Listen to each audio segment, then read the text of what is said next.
Marcus adjusted his tie one last time before pushing through those glass doors. Apex Technologies, 27th floor, corner office. This was it. Senior software architect, the position that would change everything. 6 years of grinding at startups. 6 years of being the diversity hire who had to prove himself twice as hard. 6 years of watching mediocre white colleagues leapfrog past him like he was invisible. But not today. The reception area was empty. Odd for 2 p.m. on a Tuesday. A white man in his 50s emerged from the hallway. Silver hair, navy suit that probably cost more than Marcus's rent. He introduced himself as Mr. Caldwell and told Marcus to follow him. They walked past empty cubicles, silent conference rooms. Marcus's sneakers squeaked on that polished floor, the only sound in the entire place. Marcus asked where everyone was. Caldwell smiled without warmth. Half-day company retreat, he said, but they wanted to meet Marcus specifically. He was special. The office Caldwell led him into was pristine. Floor-to-ceiling windows overlooking downtown. A single desk, 2 chairs, nothing else. No computer, no papers, no personal items. Marcus sat down. Caldwell closed the door behind them. Marcus's smile faltered. He asked if that was standard procedure. Caldwell settled into the opposite chair and assured him it was. Standard security protocol. This was a very important conversation. They couldn't have interruptions. Marcus pulled out his phone to silence it. No signal, no Wi-Fi. The screen flickered, then died completely. Just black. He mentioned that was strange since he'd just charged it. Caldwell ignored the comment. He placed a folder on the desk between them and asked Marcus to tell him about last night. Marcus blinked. Last night? Yes, between the hours of 11 p.m. and 3 a.m. Where was he? Marcus said he was home, preparing for this interview. He laughed nervously and asked why Caldwell would want to know that. Was he alone? His girlfriend was at her sister's. Marcus was confused now. He didn't understand what this had to do with the software architect position. Caldwell opened the folder. Inside was a photograph. Marcus's blood went cold. It was him in the photo, standing in front of what looked like a warehouse, holding something in his hand. The timestamp read 1:47 a.m. Marcus whispered that he'd never been there. He didn't know what this was. Caldwell leaned forward. Didn't he? Because 3 people saw Marcus there last night. 3 witnesses. And now a man was dead. Marcus stood up fast. His chair scraped back loud against the floor. He tried the door handle. Locked solid. He demanded to be let out, right now. Caldwell told him to sit down. Marcus asked who the hell he was. This wasn't a job interview. Caldwell's expression didn't change, didn't even blink. He said he was exactly who he claimed to be, Director of Operations at Apex Technologies. But this interview had dual purposes. He asked Marcus to sit, please. Marcus remained standing. His heart was hammering now. His eyes darted to the windows, 27 stories up. Caldwell pulled out another photograph. He identified the man in it as James Rutherford, 63 years old, retired police captain, found dead this morning in his home, single gunshot wound to the chest. He paused, let that sink in. Rutherford's house was 2 blocks from that warehouse where Marcus was photographed. Marcus insisted he'd never been to that place. He'd never seen this man. He was home last night, asleep, alone. Could anyone verify that? No, but... Caldwell interrupted. Security footage from Marcus's apartment building showed him leaving at 11:47 p.m., returning at 3:23 a.m. He produced another photo.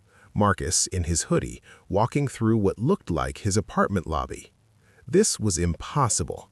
Marcus begged them to check his car, GPS, check his phone location history. He didn't go anywhere. Caldwell informed him that his phone's location services were disabled at 11:30 p.m. last night. Interesting timing. His car's GPS showed a trip to the industrial district, the same district where Rutherford lived, where the warehouse was located. Marcus felt the walls closing in, the air getting thinner. Someone was framing him. Someone hacked his phone, his car. Or, Caldwell suggested softly, Marcus didn't remember because he was drugged or traumatized. The mind does interesting things when we witness something horrific. Marcus seized on the word. Witness? So Caldwell was saying he didn't kill Rutherford? Caldwell tilted his head. He was saying 3 witnesses, all white, all credible, placed Marcus at that warehouse last night. They said he was arguing with someone. They heard gunshots. They saw him run. Then Caldwell paused. But here's what interested him. Rutherford wasn't just any retired cop. 20 years ago, he was involved in a case. A young black man, 18 years old, shot during a traffic stop, ruled justified. Caldwell spoke the name. Chen-Williams, Marcus's cousin. The room tilted. Marcus gripped the desk for support. His knuckles went white. He asked how Caldwell knew about Deshawn. They knew everything about Marcus, his family history, his sealed juvenile record. Yes, they knew about the protest where he was arrested. They knew about the lawsuit his family tried to file against Rutherford. They knew it was dismissed. Caldwell leaned back in his chair. They knew Marcus had motive. Marcus forced himself to breathe, to think. He asked if Caldwell really thought he killed someone. Why weren't the police there? Why this theatrical nonsense? For the first time, Caldwell smiled genuinely, a real smile, and somehow that was worse.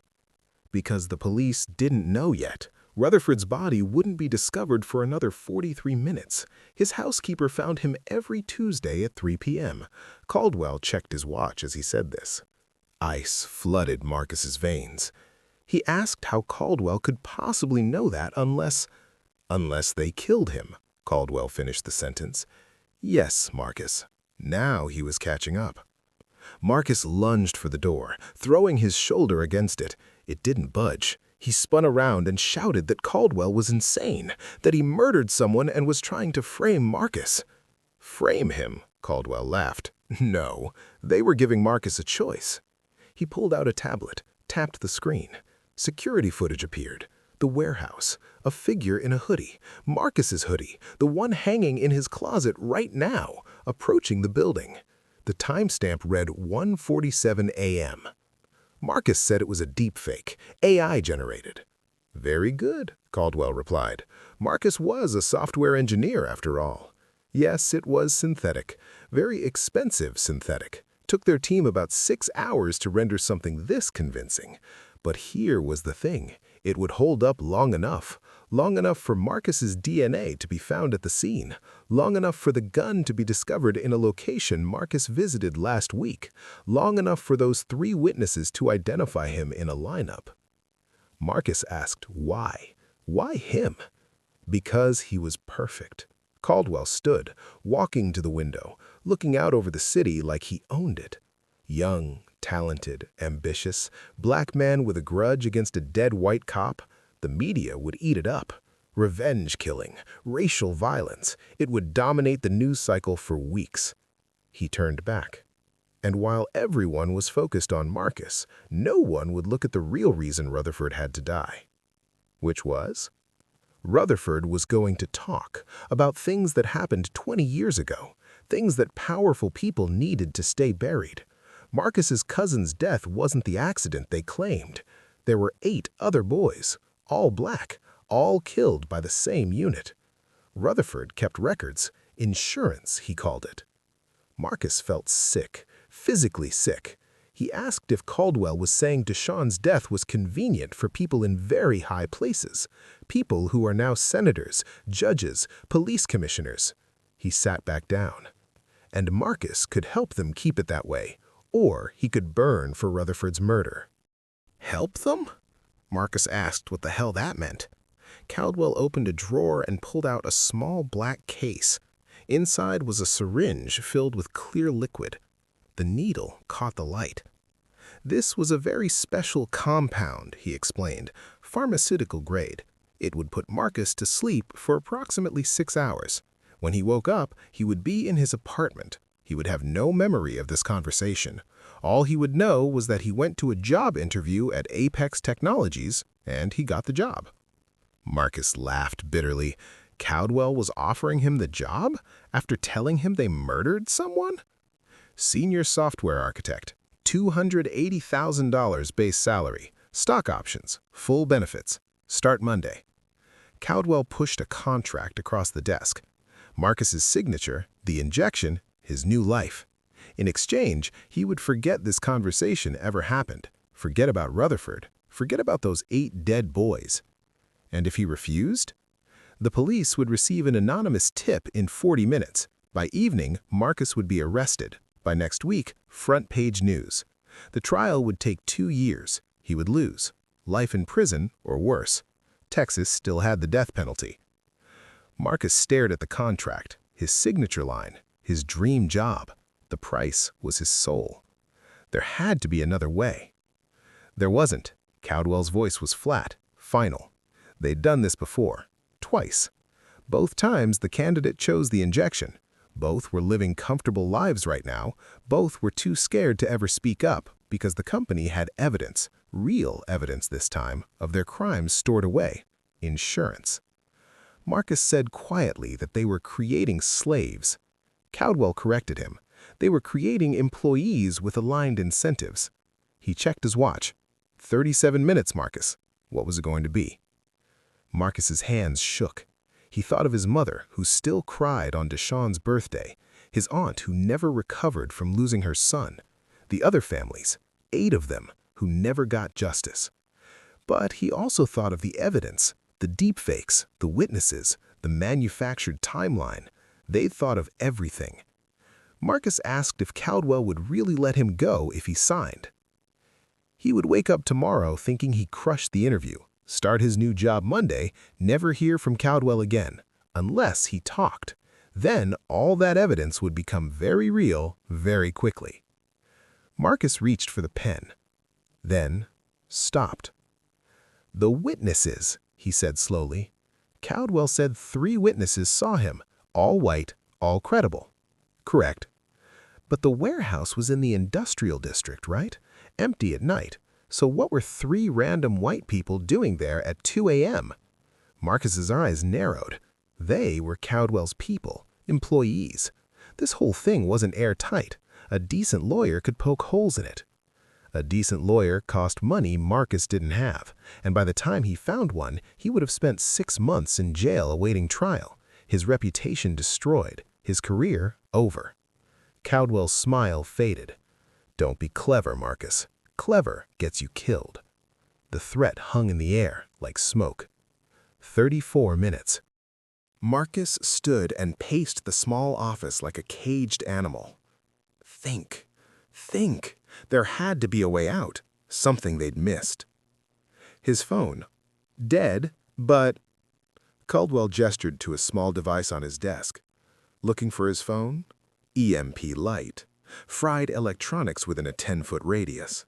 Marcus's phone's motherboard was slag. Sorry about that. Every avenue closed, every escape route blocked.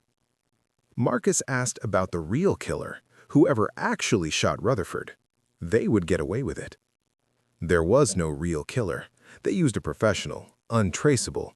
He was already on a flight to Sao Paulo. Caldwell stood, holding the syringe up to the light. Last chance, Marcus. Sign, sleep, succeed, or refuse and destroy his life on principle. Principles don't keep you warm in a cell. Marcus looked at Deshawn's face in his memory. 18 years old, bright smile, full ride to college. Stopped for a broken taillight that wasn't broken. 8 other boys, 8 other families. 20 years of silence. Marcus spoke quietly. The worst part? Caldwell was right.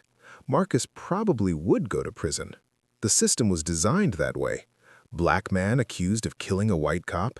He'd be convicted before the trial even started. He met Caldwell's eyes. But here was what Caldwell didn't count on. And what was that? Marcus said he'd recorded everything. Caldwell froze. Impossible. The EMP... Fried his phone, yeah, but his watch? Marcus held up his wrist, showing the sleek smartwatch. Different frequency, different shielding. Been recording since he sat down. Already uploaded to the cloud through the building's Wi-Fi before the jammer kicked in. It was a bluff, a complete lie. His watch was as dead as his phone, but Caldwell's face paled. He accused Marcus of lying. Was he? Marcus smiled grimly. He was a software engineer. Did Caldwell really think he'd walk into a corporate building without backup protocols? Check the tablet. Check the network logs. He'd see the upload. 47 minutes of audio. Everything Caldwell said about Rutherford, the 8 boys, the deepfakes, all of it. Caldwell grabbed his tablet, fingers flying across the screen. His expression darkened. Marcus pressed his advantage. Here was his offer. Caldwell unlocks that door right now. Marcus walks out. They delete every piece of fake evidence they created, and maybe Marcus doesn't send that recording to every news outlet in the country. The evidence against Marcus still existed. Fake evidence that Marcus could now prove was fake because he had Caldwell on tape admitting it was fake. Marcus leaned forward. Your move. The silence stretched for an eternity. Then Caldwell laughed, long and hard, deep belly laughs. Bravo, Marcus, truly. He stood and walked to the door. But Marcus made one critical mistake. He unlocked the door, swung it open. Outside stood 2 police officers, real ones, badges gleaming under the fluorescent lights. Officers, thank God they were there. Caldwell's voice was smooth, practiced. This man just confessed to murdering James Rutherford. He managed to keep him talking until they arrived. Marcus's stomach dropped. He protested. That wasn't what happened. The officer told Marcus he needed to come with them. His hand moved to his weapon. Marcus shouted that Caldwell was lying, that he set this up, that he killed Rutherford, that Marcus had proof. Officers? Hands where they could see them. Marcus raised his hands. His mind was screaming. The watch, the recording that didn't exist, the bluff that had failed spectacularly. Caldwell leaned in close as the officers approached. He whispered, "The company retreat?" There was no retreat. This entire floor was theirs, soundproofed, no Wi-Fi, no cell service, no uploads. Marcus was smart, but they were smarter.